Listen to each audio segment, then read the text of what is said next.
ये कहानी केवल धार्मिक आस्था और प्रेरणा के उद्देश्य से सुनाई जा रही है। इसमें बताए गए अनुभव भक्तों की मान्यता और आस्था पर आधारित हैं। इसका उद्देश्य किसी भी प्रकार के अंधविश्वास को बढ़ावा देना नहीं है। ये एक ऑडियो कथा है। अगर संभव हो तो इस कहानी को शांति से सुनिए। कहते हैं कि जब तिरुपति बालाजी किसी भक्त पर कृपा करते हैं तो उसकी जिंदगी में ऐसा चमत्कार होता है जिसे दुनिया समझ नहीं पाती। आज की कहानी एक ऐसे इंसान की है जिसने गुस्से में भगवान से कहा था, अगर आप सच में हैं तो मुझे खुद बुलाइए। उसे बिल्कुल अंदाजा नहीं था कि उसकी ये बात सच में भगवान तक पहुंच चुकी है। कुछ ही दिनों बाद उसकी जिंदगी में एक ऐसी रहस्यमयी घटना शुरू हुई जिसे आज भी लोग तिरुपति का अद्भुत चमत्कार कहते हैं। एक सपना, एक रहस्यमयी आवाज और एक ऐसा संकेत जिसने एक साधारण इंसान को सीधे तिरुपति बालाजी के दरबार तक पहुंचा दिया। लेकिन असली चमत्कार उस दिन हुआ जब उसने पहली बार बालाजी की मूर्ति की आंखों में देखा। उस आदमी का नाम विक्रम था। विक्रम एक छोटे शहर में रहने वाला साधारण युवक था। कुछ साल पहले तक उसकी जिंदगी बिल्कुल सामान्य थी, लेकिन अचानक उसकी जिंदगी में मुसीबतों का तूफान आ गया।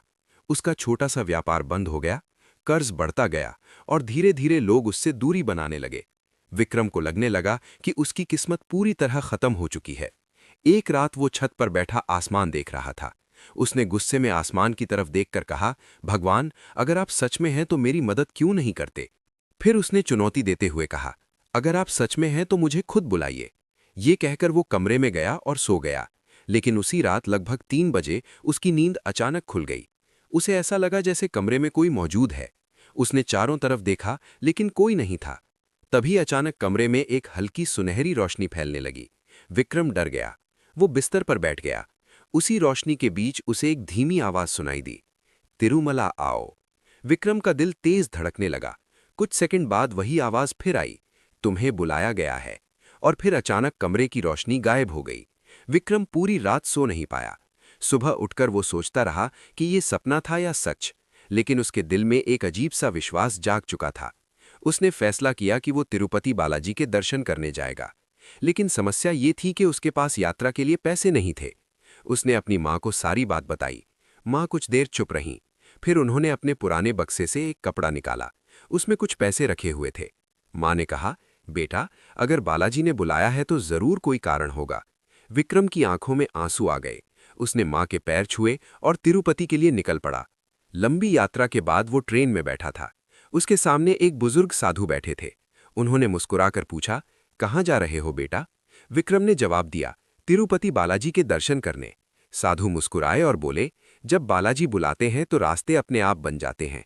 विक्रम उस समय उनकी बात पूरी तरह समझ नहीं पाया, लेकिन कुछ ही समय बाद उसे उस बात का मतलब समझ आने वाला था। जब वो तिरुमला पहाड़ियों पर पहुंचा तो वहां हजारों भक्त दर्शन के लिए लाइन में खड़े थे। लंबी प्रतीक्षा के बाद आखिरकार वो मंदिर के अंदर पहुंचा। जैसे ही वो बालाजी के गर्भगृह के सामने पहुंचा, उसे लगा जैसे समय रुक गया हो। उसकी नज़र सीधे भगवान बालाजी की आंखों पर पड़ी। उसी पल उसके शरीर में एक अजीब सी ऊर्जा दौड़ गई। उसकी आंखों से आंसू बहने लगे। उसने हाथ जोड़कर कहा, प्रभु, अगर आपने सच में मुझे बुलाया है तो मुझे रास्ता दिखाइए। तभी अचानक मंदिर के एक पुजारी ने उसे आवाज दी। उन्होंने कहा, अरे, तुम इधर आओ। विक्रम हैरान था। वो पुजारी के पास गया। पुजारी ने उसे प्रसाद का एक छोटा सा डिब्बा दिया और धीरे से कहा, ये तुम्हारे लिए है। विक्रम ने पूछा, मेरे लिए क्यों? पुजारी मुस्कुराए और बोले, क्योंकि तुम्हें बुलाया गया था। विक्रम को उस समय समझ नहीं आया कि इसका क्या मतलब है, लेकिन उस दिन के बाद उसकी जिंदगी धीरे धीरे बदलने लगी। कुछ समय बाद उसे एक बड़ा काम करने का मौका मिला, लेकिन उस काम में बहुत जोखिम था। अगर वो असफल होता तो सब कुछ खो सकता था। विक्रम डर गया। उसने रात को फिर बालाजी से प्रार्थना की। उसी रात उसे फिर वही सपना आया। सपने में वही आवाज आई, डरो मत, सही रास्ता चुनो। अगले दिन विक्रम ने साहस के साथ वो फैसला लिया। कुछ महीनों बाद उसका काम तेजी से बढ़ने लगा। धीरे धीरे उसने अपना सारा कर्ज चुका दिया। आज विक्रम की जिंदगी पूरी तरह बदल चुकी है, लेकिन वो हमेशा कहता है, मेरी सफलता नहीं, ये सब बालाजी की कृपा है। हर साल वो तिरुपति जाकर बालाजी के दर्शन करता है और हर किसी से सिर्फ एक बात कहता है, अगर विश्वास सच्चा हो तो बालाजी जरूर सुनते हैं, क्योंकि तिरुपति बालाजी के दरबार में कोई भी भक्त खाली हाथ नहीं लौटता। अगर आपको भी तिरुपति बालाजी पर विश्वास है तो कमेंट में जरूर लिखिए, गोविंदा गोविंदा।